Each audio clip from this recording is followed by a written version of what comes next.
آج ہم ملک آفتاب مرحوم ان کے ذکری ریفرنس میں یہاں پر مسجد میں جمع ہیں۔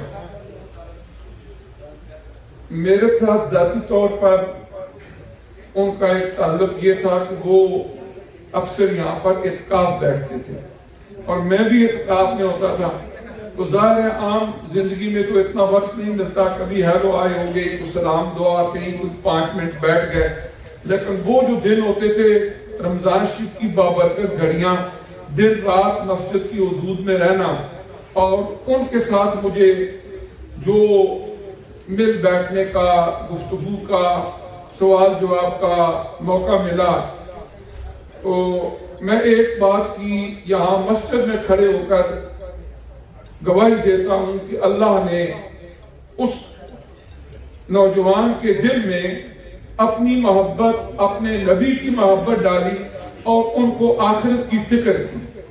یہی وجہ ہے کہ یہاں پر ایٹرز وے میں وہ ایک شاپ کے مینیجر تھے، چند دفعہ میری ماں بھی ملاقات ہوئی، تو وہاں سے اسپیشلی رمضان سے پہلے چھٹیاں اپلائی کرتے تھے، اور چھٹیاں اپلائی کر کے، اور وہاں چونکہ ان کے محلے کی مسجد تھی تو اس میں وہ اعتکاف بیٹھتے، اور ایسے ایسے مسائل جو انہیں نہ پتا ہوتے وہ پوچھتے، اور یہ جو آدمی کے اندر ایک جذبہ ہوتا ہے کہ دین کے بارے میں پوچھتا رہنا، یہ بھی دین کے ساتھ ایک محبت کی علامت ہوتی ہے۔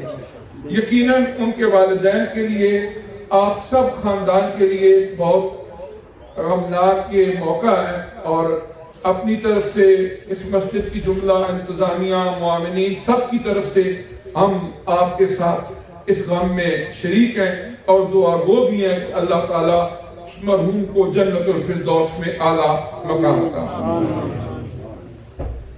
موت کوئی حادثہ نہیں ہوتی، یہ ایک ریالٹی ہے، اور اس ریالٹی کو ہر وہ آدمی جس کو اللہ تعالیٰ نے ہوش و حواس دیے ہیں، قطع نظر اس کے کہ وہ مسلمان ہے، غیر مسلم ہے، اور بڑی بڑی ریالٹیز کو مانتا ہے کہ نہیں مانتا، ایون کوئی ایتھیسٹ ہے، خدا کو مانتا ہے کہ نہیں مانتا، موت کو ہر بندہ مانتا ہے کہ یہ ایک حقیقت ہے۔ لیکن ایک وہ آدمی جس کے دل میں ایمان کا نور نہیں، اس کا موت کو ماننا، اور ایک وہ بندہ جسے اللہ تعالیٰ نے حضور علیہ السلام کی ذات کے ساتھ ایمان کی وابستگی عطا فرمائی، وہ مسلمان ہے، اس کا ماننا اس میں زمین و آسمان کا فرق ہے۔ وہ موت کو اس طرح مانتے ہیں کہ یہ 4 دن کی زندگی ہے، اس کے بعد معاملات فنش ہو گئے، باڈی کو کچھ جلا دیتے ہیں، کچھ بیری کر دیتے ہیں، کچھ کوئی اور طریقے سے اس کو ڈسپوز آف کر دیتے ہیں، بس فنش۔ لیکن ایز بینگ مسلمان ہمارا موت کے بارے میں عقیدہ شروع ہوتا ہے والبعث بعد الموت، مرنا تو ہے ہی، اصل بات یہ ہے کہ مرنے کے بعد اٹھنا بھی ہے، اور اٹھ کے پھر یہ جو دنیا کی زندگی ہم گزار رہے ہیں، اس میں کیے گئے اپنے اعمال پر اللہ کی بارگاہ میں جواب دہ بھی ہونا ہے۔ دنیا کے اندر مختلف ممالک میں جسے ہم لائف کہتے ہیں، اس کا کنسپٹ ڈیفرنٹ ہے۔ جاپان میں جب کسی بچے کی ابھی ماں کی پریگننسی شروع ہوتی ہے، وہ کہتے ہیں اس سے اس کی لائف سٹارٹ ہو گئی ہے۔ ماں کے پیٹ میں گزرا ہوا حصہ بھی جاپان میں وہ کہتے ہیں یہ بھی اس کی لائف۔ اور باقی دنیا میں عمومی طور پر جب بچے کی دنیا کے اندر ڈیلیوری ہوتی ہے تو ہمارے برتھ سرٹیفکیٹ پہ لکھا ہوتا ہے کہ ڈیٹ آف برتھ، اس کے بعد پھر ڈیٹ آف ڈیتھ تک جتنی ڈیوریشن ہے اس کو ہم کہتے ہیں یہ لائف ہے۔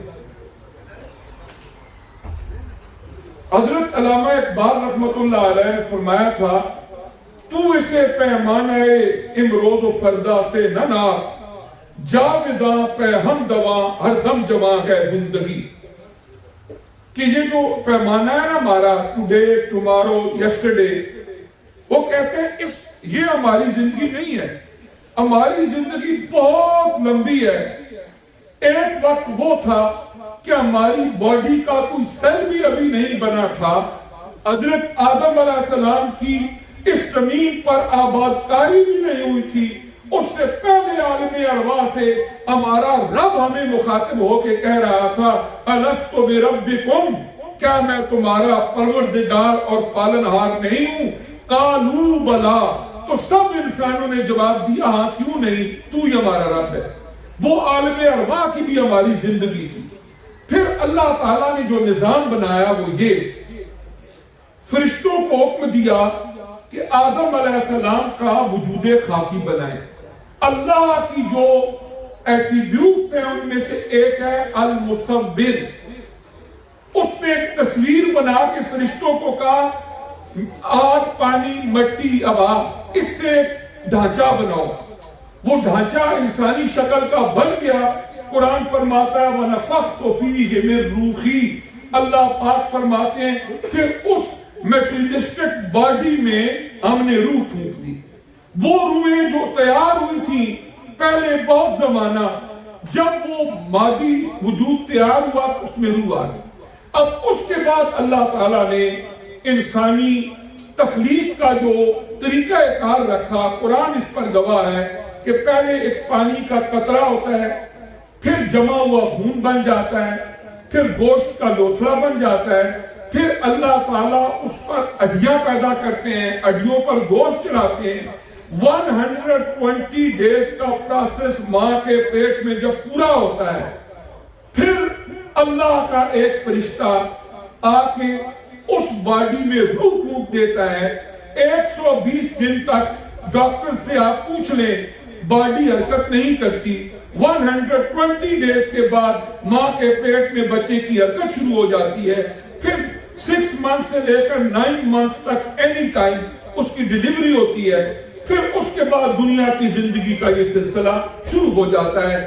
اور پھر اللہ نے الی اجل مسمی، ایک وقت مقررہ تک ہماری زندگی رکھی ہے.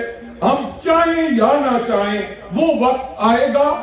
وہ روح جو 120 ڈیز ہمیں ماں کے پیٹ میں ہوئے تھے، فرشتے نے پھونکی تھی روح، جسم اور روح کا رشتہ منسلک ہوا.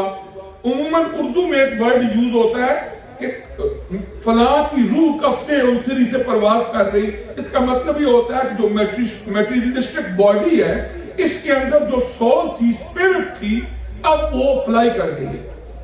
اس کا مطلب ہوتا ہے کفِ انصری سے پرواز کرنا. اب حضرت اسرائیل علیہ السلام کی یہ ڈیوٹی ہے کہ فلاں بندے کے جسم میں جو روح ڈالی گئی تھی اب تم نے اسے نکال لینا ہے. جب وہ روح نکل جاتی ہے، ایک ماں کا کتنا ہی پیارا بیٹا کیوں نہ ہو، کوشش یہ ہوتی ہے کہ جلدی جلدی انہیں دفن کر دیا جائے. اب اس کے بعد دنیا کی زندگی جو دارالعمل ہے اس کا سلسلہ ختم ہوا. اب اس کے بعد دارالجزا ہے. اور حضور علیہ السلام نے فرمایا اب دنیا مزرعۃ الآخرہ، کہ دنیا آخرت کی کھیتی ہے. حضور علیہ السلام ویری سمپل ایگزامپلز میں ہمیں سمجھاتے جو ہماری سینس اور عقل کے مطابق ہوں. جس طرح کوئی کھیت ہے، کوئی فارم ہے، آپ وہاں پر جاتے ہیں اور وہاں پر جا کر گندم بوتے ہیں، جو بوتے ہیں، کوئی اور فصل بوتے ہیں. 6 منتھس کے بعد کاٹنے کے لیے جائیں گے، ناٹ پاسبل کہ آپ نے گندم بوئی ہو اور وہاں پر سرسوں جمی ہوئی. دنیا آخرت کی کھیتی ہے. ہم نے جو کچھ کرنا ہے، آخرت وہ دارالجزا ہے. وہاں ہمیں اس کا ریوارڈ ملے گا، وہاں ہمیں اس کا بدلہ ملے گا کہ ہم نے دنیا میں کیا کیا. زندگی کی جتنی سٹیجز ہیں، وہ عالم ارواح ہو، ماں کے پیٹ میں گزرا ہوا وقت ہو، اور تیسرے نمبر پر یہ دنیا کی زندگی ہے، اور چوتھے نمبر پر پھر برزخ اور اگلے معاملات ہیں. ان میں سے ویری ویری امپارٹنٹ جو پارٹ آف آور لائف ہے دیٹ از ورلڈلی لائف. کیونکہ اسی پر ڈیپینڈ کرتا ہے کہ آخر میں ہمارا کیا ہوگا. کسی قرآن کی آیت میں اور حدیث میں یہ نہیں لکھا ہوا کہ بندے سے عالم ارواح کے بارے میں سوال کیا جائے گا کہ تو نے کیا کیا. کسی قرآن کی آیت اور حدیث میں نہیں لکھا ہوا کہ ماں کے پیٹ میں جو ہمارے 9 months گزرے ہیں ان کے بارے میں سوال کیا جائے گا. اس وقت بندہ مکلف ہی نہیں ہوتا. دنیا کی زندگی جو ہم گزار رہے ہیں یہ اتنی اہم ہے کہ اسی پر ڈیپینڈ کرتا ہے کہ مرنے کے بعد ہمارے ساتھ کیا ہوگا. عقیدہ نظریہ مضبوط ہو، عمل کے اندر استقامت ہو اور آدمی وہ زندگی گزارے کہ جس طرح اللہ تعالیٰ کے پیارے نبی آقا انعامدار صلی اللہ علیہ وآلہ وسلم نے ہمیں گزارنے کا حکم دیا ہے. اس میں کوئی چیز ہڈن نہیں ہے، کوئی کنفیوژن نہیں ہے، ہر چیز واضح ہے. بے شمار وہ ریالٹیز ہیں جن کو تو کوئی بندہ جس معاشرے میں بھی ہو وہ سارے مذاہب کے اندر کامن ہے. جھوٹ نہ بولو، بددیانتی نہ کرو، دھوکہ نہ دو، وغیرہ وغیرہ. اور کچھ ایسی چیزیں ہیں کہ جو عبادات اور اللہ تعالیٰ کے ساتھ تعلق کے لیے ہمارے لیے خاص ہیں. As being Muslim we have to act upon. اس طرح یہ ہے کہ یہ جو موقع ہوتے ہیں کہ یہ جو پچھلے 2 ہفتے گزرے ہیں، جس طرح آپ سبھی بتا رہے تھے، 4-5 ہمارے بالکل نوجوان، کوئی انڈر 40 کوئی نیئر 40، ان کی ڈیتھس ہوئی.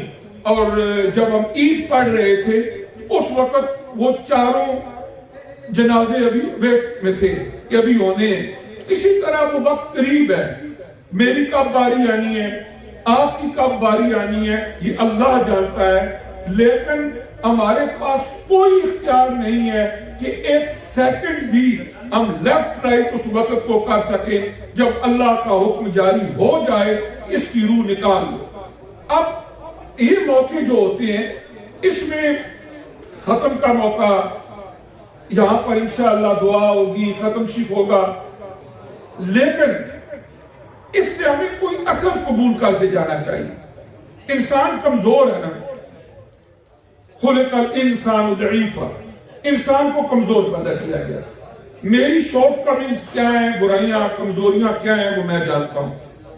آپ کے اندر کیا ہے وہ آپ جانتے ہیں. لوگوں کے سامنے اپنے لباس میں ہم نے اپنے انر سیلف والے انسان کو چھپایا ہوا ہوتا ہے. اچھے کپڑے پہن لیں، گیٹ اپ نائس ہو، بندہ کہے گا جی بہت اچھا بندہ ہے، اور کسی اور طرح کا ہوگا تو لوگ ایسا ہی امپیکٹ اپنے ذہن میں رکھیں گے. لیکن ہمارے اندر کیا ہے، ہماری کون سی وہ کمزوریاں ہیں؟